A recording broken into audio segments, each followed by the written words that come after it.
So this morning I got up and I made myself some mushroom coffee, which I haven't had in a long time. And it's just like, ugh, why did I stop drinking you? I love me some mushroom coffee. And then I did 2 yoga sessions. And as I'm doing yoga, right, it's been like a week. And so here's the thing, I deal with depression, and I've been dealing with it for a long time.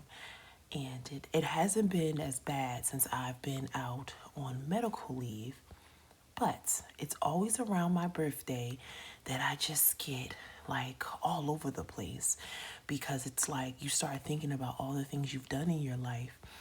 And I feel like I've done so much, I've accomplished so much, but having these mother and father wounds where it's like I was always doing things for them to pay attention to me and it felt like it was never enough.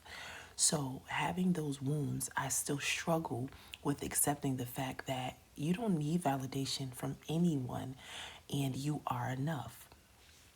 And I turned 40, so that was another thing that was just like eating away at me. And so I got kind of like sad. And for like 2 days, I was just in bed. And I didn't want to talk to my therapist. And she was patient with me.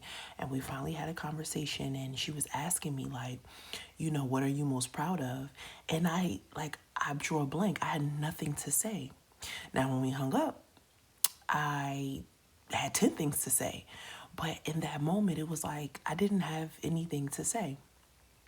And so I decided to get up this morning and do some yoga. And as I was doing my yoga, I was like, okay, I gotta like lay out my schedule for the day. And I was like, okay, I gotta email my job, and send over some paperwork. And I was just getting so antsy during the middle of my session and wanting to just like jump up and take care of it like right away. And it was like, you have nothing but time right now. So relax. But that is like one of the many things that I feel like causes the depression. This need to feel like I just always have to be doing everything and I have to be so fast and efficient with everything and, not allowing myself to really like relax and like do everything. I wouldn't say at a snail's pace, but just take my time and like not rush. Because what I learned is that everybody else don't be in a rush, like they don't. And for me, it's like I feel like it just has to get done. It has to get done so fast. And I just remember watching my mom always do everything so fast. Like, excuse me, I remember one time my mom fell.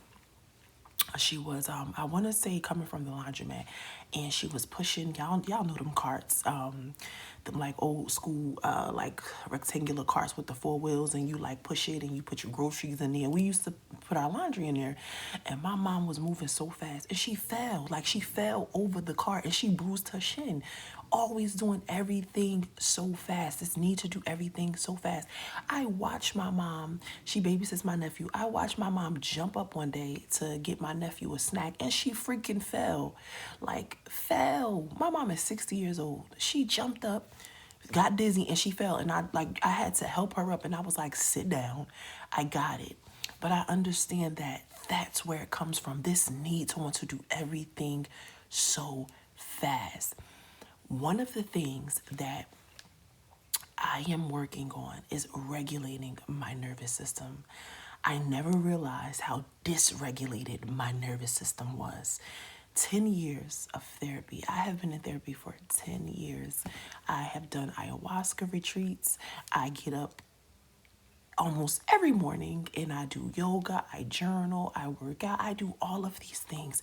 But my nervous system is so dysregulated. I understand that it's because of the environment that I grew up in. I understand that it's because my mom has a dysregulated nervous system. I understand that it's because my dad has a dysregulated nervous system. I understand because majority of my family members have a dysregulated nervous system. And that is something that I would like to change within myself and within my own son, because I cannot take it anymore. Like, this need to always want to leave my body because it just feels like it's too much. And this is my temple. And I think that it's a beautiful temple. I love my avatar, but I always want to like jump up and like leave it.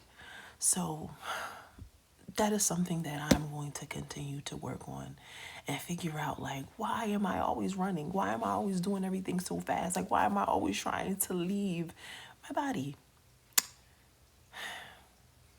And also work on my breathing because I realize I don't always breathe. And it's like I typically eat healthy and I work out, but my stomach is like always puffy and like bloated. And I realize it's because I don't breathe. I don't always stand up like fully erect and like upright. Like I'll like shrink into my body and I have to remind myself to like stand up straight. Like when I'm brushing my teeth, I notice I like slouch, and I typically don't slouch. Like I walk, I'm 5'9". Actually, I'm like 5'8", but I'm 5'9". I walk with my head up high, and you can't tell me nothing. But I also noticed that I would shrink inside my body because there has been so many times where I allow people to make me uncomfortable being myself in my body. Because what I realize about myself, and I was talking to my therapist about this, is that I came into this world knowing exactly who I was. Like exactly who I was. That's why I love kids. Kids, they're so confident, they're so sure of themselves. They'll try everything. And I was like that for a very long time. Like for a very long time. Even though I had like a dysfunctional traumatic childhood, like that's the one thing I can say about my parents, like because I try to take the lessons and where I can. And I will say, like, they just let me, like, be great. I always say, like, they just let me be a white kid with the privilege, but not be actually white, Like, so they just let me do whatever I want. So I always had this whimsical, childlike personality. And I was not afraid to do nothing, like, for a very long time. Like, I just wasn't afraid. And I would see people, like, make fun of me and, like, laugh. But I did not give a fuck. Like, I did it anyway. Like, skating, ice skating. I was not scared to do anything. I really wasn't. Very, very, very short myself. But I came from a family, like I feel like a lot of us do, and just people in general who are not confident in themselves. And when you give off of that and your aura gives off of that, they're like, who do you think that you are? And I used to allow it to make me go, oh, maybe I think I'm Natasha. And I seen this clip of Kanye talking, and he was like, people ask me what think I am. I'm a god. Like I said I was. Didn't I just tell you that? I'm a god. So that's my 2 cents. Coming back to our body and breathing and stretch your stuff. It's okay. It's okay. You are exactly who you think you